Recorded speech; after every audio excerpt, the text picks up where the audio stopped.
Hello, I'm the Casual Collector, and we're going to talk today about this 1/6 scale representation of John Plaster, legendary recon man with Command and Control Central during the Secret War. John Plaster served with 5 teams, RTs, New Mexico, Illinois, Hawaii, California, and Washington during his time with Command and Control Central. Served as a covey rider. After Vietnam, he also founded the Army Sniper School, and he's the best-selling author of Secret Commandos and SOG, 2 books that shined a light on MACVSOG at a time when not a lot of folks knew what it was. With a guy this storied, I wanted to do the piece justice, and I also wanted kind of a unique hook on it, which is where that camouflage comes in. So I was looking through one of Jason Hardy's books. This is volume 2 of the relaunch. And I found this unique top that John Plaster wore on some of his last missions in the grasslands of Cambodia. It's got that unique camouflage pattern where you have the greens, the browns, and the blacks on a jungle fatigue top. You can also see his kit there, which is pretty close to what I used here. But I decided that this was going to be my hook for the piece, and I'm pretty happy with how it turned out. So the effect was done using pastel chalks.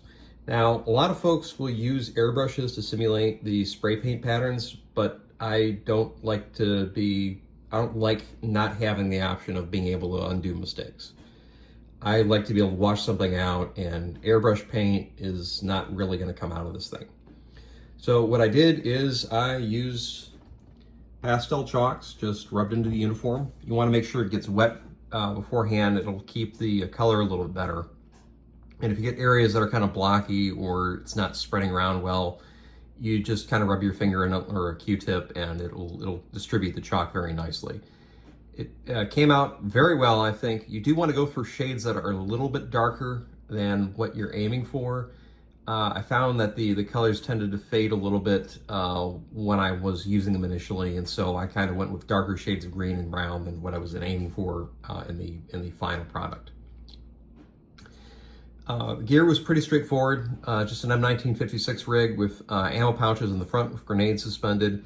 He does have a wheelie Pete on the right side, on his right side, I should say. But otherwise, just frags and smoke and a CS grenade on his harness. Some of this stuff is conjecture on my part. For example, the pistol, I do know he carried a Colt 45 because he mentions that during the aftermath of the ashtray. But I couldn't really see how he held it. Probably held it on a lanyard tucked into his jungle uniform, but I couldn't see that in the photos, so I went with a shoulder holster. Not on the harness space. Not going to take up harness space. Other unique bits. Does have a bag for an XM28 gas mask, because he does carry CS grenades for helping to break contact. He's wearing the gaiters that a lot of folks in Command and Control Central tended to wear, which were brought over by Ray Harris, I believe of RT Florida. They were surplus World War II gaiters. They bought them in to help keep out leeches and other critters from getting into the jungle pants. Other gear that's unique for this figure, or at least interesting for this figure. He does have a SOG bolo, or as he called it, the banana knife, tucked into his scissor ruck. He's got rope for a Swiss seat. And I kind of thought this was fun to do, but if you look at the canteen covers, I did suspend the water purification tablets. Those are actually just a cut-up toothpick, and with the top painted black, and you can stick a little bit of paper, just glue a little paper on there if you want to complete the effect of it having a label. But it's pretty easy to do. Most of the kit on this is fairly straightforward. It's anything that you'd see, canteen cover full of frags, a lot of the mini frags, and some baseball M67s. Most of the canteen covers, the front, the back here, and the ammo pouches are filled with 20 round mags.